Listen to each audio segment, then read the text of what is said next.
Hey guys, welcome to the Fastlane Car, and thank you for watching my video today because we are talking about something that I am very excited about, something I'm very passionate about, and one I think you should be excited about as well, because we're talking about Touaregs, or is it Touaregs. Now, a few months back, we purchased a 2004 Volkswagen Touareg, and we bought it with the intention of showing that it's got some off-road chops. Well, it turns out it has a lot more than a little bit of off-road chops, and a lot of you guys out there have been super excited about this series. So it's gotten many emails asking our advice about what to buy, what to look for, and we're going to go over all that today. We're going to talk about what you should expect, what to look for, and what it's like owning these old Volkswagens. Now let's start with discussing what a Touareg is. If you haven't seen our previous videos, go check it out. But the Touareg was a very luxurious vehicle that Volkswagen introduced in the mid-2000s here in the US, and it was built to compete with vehicles like the BMW X5 and the Mercedes ML, and even to some extent the Range Rover. Now this isn't your typical Volkswagen product that was built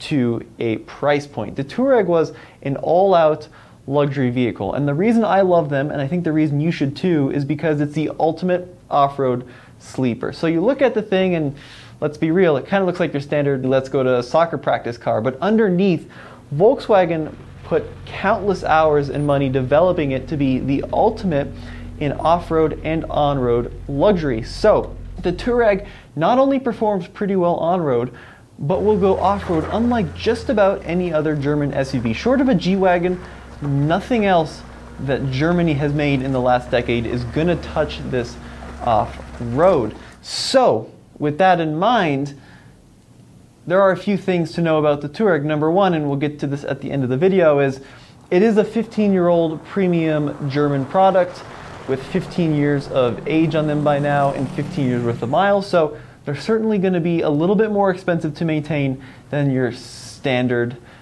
car that you go out to buy just as transportation. So I wouldn't go into Touareg ownership expecting something like a Camry, because it's not going to be nearly as reliable as a Camry. It's not going to be as cheap to maintain or own as a Camry, but it is going to be on par with something like a BMW or a Mercedes of that generation. So keep this in mind. If you're just looking for everyday transportation, don't buy a Touareg. I don't think it's right for you. But if you want something special, something that can go off-road unlike any other and still has great on-road performance, this is definitely the car for you. Now, let's talk about a lot of the questions that we've been getting. What Touareg should I buy? Well, there have been 3 generations of Touareg, and they stopped selling them here in the US a few years back. So the first generations are called the T1 Touaregs. They were sold from 2004 up through model year 2007, and you can easily tell a first-gen Touareg because, well, it looks the oldest and it kind of has these squinty headlights. Following the T1 Touareg was something called the T2, which was largely a facelifted T1. So they kind of curved out the headlights a little bit, updated the interior a little, but underneath it's the same vehicle. And then the last generation we got here in the US is called the T3. Now the T3 is by far the most refined, the most comfortable. It's probably going to be the most reliable, but it's not very good off-road. Here in the US, we never got them with air suspension. They didn't perform as well as the German competition. They were very interesting vehicles. They're great to own if you want just a comfortable everyday driver, but here at the Fast Lane, we like going off-road.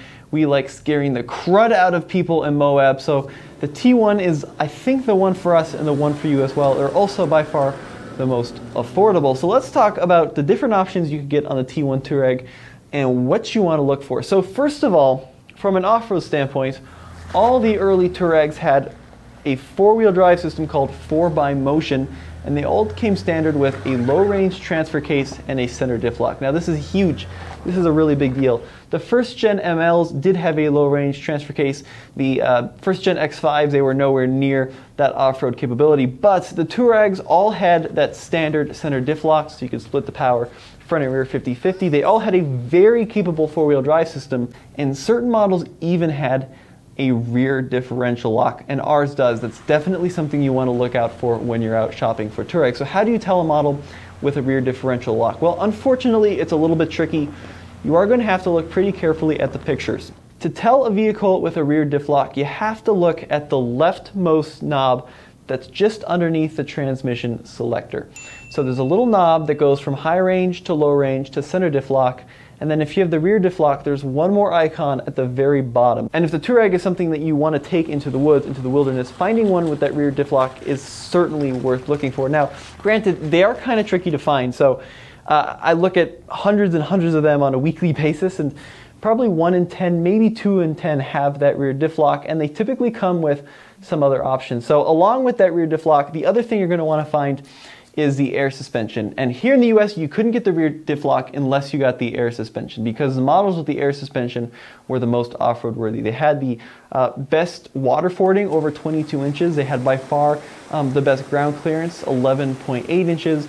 In its highest setting, it had, once again, by far the greatest approach to departure and breakover. Now, the steel spring cars are still very capable off-road. You can take them deep into the woods and the wilderness, and you're probably not going to get stuck. But for my money, you have to find one with the air suspension and the rear diff lock. Now, you can always tell the air suspension cars because they have not only a knob on the left, which they all have for selecting low range, but one on the right as well that'll allow you to select the height. So find one with the air suspension, find one with the rear diff lock. Funny thing is, typically, if you think of vehicles from the mid-2000s with air suspension, you think of something like a Land Rover or Range Rover that has totally collapsed. But from the research I've done, the Volkswagen air suspension was very robust. So very rarely do you see these vehicles sitting on their bump stops with collapsed airbags or failed compressors. They're actually pretty good. There, of course, are exceptions to the rule, but for the most part, the Touareg air suspensions were very solid. And if you want that rear diff lock, like I said, you have to get the air suspension. I've never seen an instant where you'll have a rear diff lock but no air suspension, at least here in the US. So going off these lines, what about engines? Well, there are 3 engines that are available on these early Touareg. So there's a 3.2 liter, Volkswagen calls it a V6 in the brochure. It's actually a VR6 engine, so Volkswagen used this in several other products. Going up from there, there's a 4.2 liter V8. That's the one we have in ours. And then the top dog engine was a 5-liter twin-turbo V10 diesel. Now let's think about this for a sec. This is pretty crazy. So we're talking about a vehicle that's only 5.7 inches longer than a new RAV4. It's a pretty small vehicle, and the engine options ranged from a naturally aspirated V6 all the way up to a twin-turbo V10. And I know which one you are probably salivating for right now, but hold your horses for a sec. So the V6 had 240 horsepower, 228 pound-feet of torque. It was actually a very solid engine, so you don't see a lot of catastrophic failures on these VR6s. It's a very good motor, but we're talking about a vehicle that weighed at least 5,000 pounds even in its base configuration. Touaregs are so overbuilt for every purpose. They're so incredibly heavy that the VR6 engine just didn't have enough grunt to really get up and go.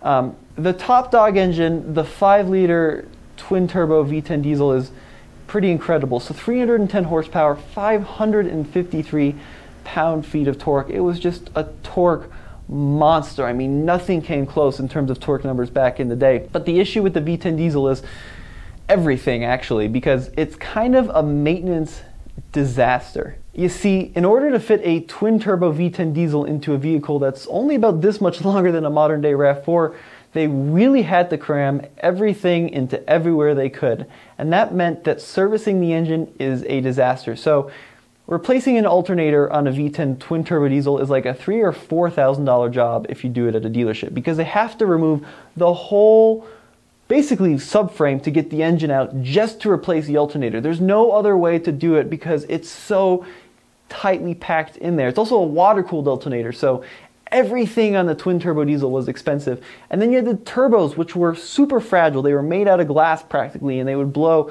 fairly regularly. Then there was everything downstream of that engine. For example, drive shafts, they just couldn't take 550 pound-feet of torque, so they would blow themselves out frequently as well. So yes, it's a very impressive engine, but unless you're willing to spend thousands and thousands and thousands of dollars on maintaining it every year, it's just not worth the risk, and it's just not worth getting. Now, the engine we have, the 4.2 liter V8, is kind of a good compromise between the two. So just like the diesel, it develops 310 horsepower, 302 pound-feet of torque, but it was a fairly robust engine. So they did have some problems, but for the most part, very solid power plant. All 3 engines were mated to a 6-speed automatic. It's got some good get up and go. That's the engine I would go for. The other advantage of getting the V8 over the V6 is that you're going to find a lot more highly optioned specs. I have never ever seen a V6 with air suspension or a rear diff lock. Technically, I think it was possible to custom order but just nobody did it because it was an expensive option. And if you're going to go for the expensive air suspension and a diff lock, why not just upgrade to the V8? Now let's talk about price really quick because it is interesting. So the Touareg started in 2005 at $35,900, or the equivalent of about 48 grand today. Now ours came spec'd out to $53,805 back in 2004, which is the equivalent of like 73 grand today. So these were all very expensive vehicles. And in my opinion, the coolest part of these old Volkswagens are some of the incredible options that came with them. So starting in the front of the vehicle, we have these incredible teak leather seats that are so beautifully made.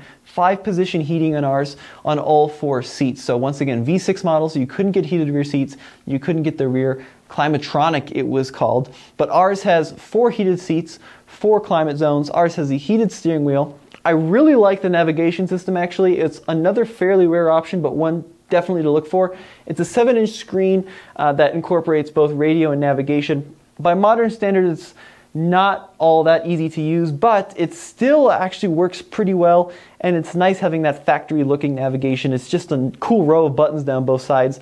Other things I love about ours, 3-position memory on both the driver and the passenger seat, which is really cool. In the center gauge cluster, we have this nice little full color screen, which some of the more base cars didn't have. With the air suspension, you get an actual hose that'll plug into the base of the seat so you can inflate and deflate the tires.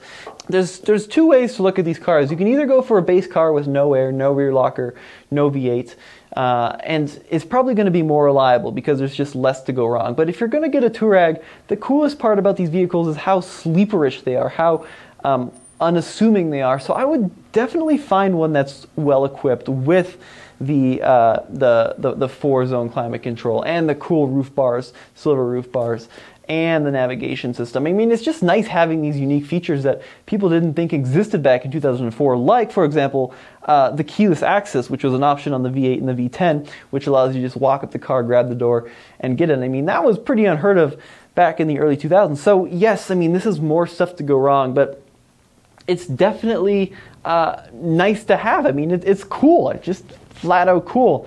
Other things to keep in mind is, from our ownership, ours has been dead reliable, so we've put 3,000 or 4,000 miles on it.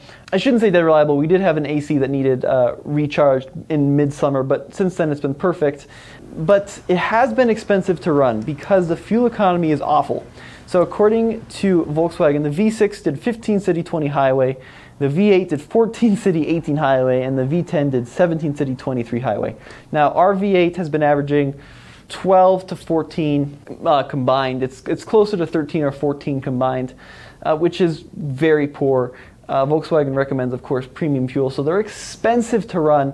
And the reason they get such poor fuel economy is because they're just so heavy. Ours comes in at well over 5,000 pounds. It'll tow 7,700 pounds. I mean, crazy numbers, but also crazy poor fuel economy. So if you expect truck-like capability, expect truck-like fuel economy. Now, I'm not going to get into reliability all that much in this video. There's other channels online that are more specialized in Volkswagen reliability if you want to look into that. But it's definitely something to keep in mind because these were very over-engineered, very expensive cars back in the day, and they're old enough where they're going to start having some issues. So when you're out there looking for one, find the lowest mileage one you can find or that you can afford with the best service history that you can find. So ours had a full 12 or 13 years of service history, which is huge. And it also had a few owners. I would never buy one of these from a dealer because I like to talk to the person who owned it, make sure the person owned it a long time, took care of it, because if there's a lot of deferred maintenance on these, it can just totally bankrupt you. And prices, we paid $4,600 for ours, which is kind of on the low end, but they typically go between $3,000 for a rough one, all the way to $7,000, maybe $8,000 for a really good one. Diesels excluded. Diesels are more expensive. Just please don't get the diesel. I don't want that on my conscience. Realistically, $4,000 to $6,000 will get you a pretty good one here in the US. But you can't budget like you're buying a $5,000 car. You have to go into buying a Touareg that you're going to spend $8,000 or $9,000 over the course of several years, because you probably will. I mean, the fact of the matter is I don't want to say that the reliability stories are untrue, but I think sometimes they're blown out of proportion. But they're still very complicated, and they were very expensive cars when new. So rather than thinking I'm spending $4,600, figure I'm spending $8,000 or $9,000 over 5 or 10 years. Then it'll hurt a lot less when things break.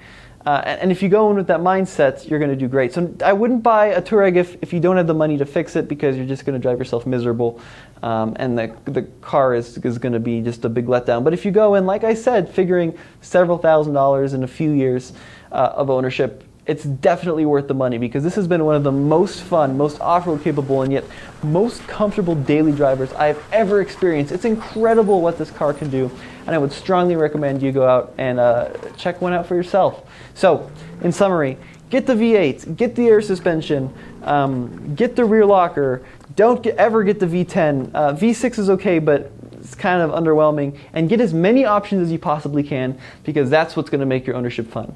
As always, this is Tommy with the Fastlane Car. Head over to tflcar.com for the latest and greatest in TFL Tough T reviews.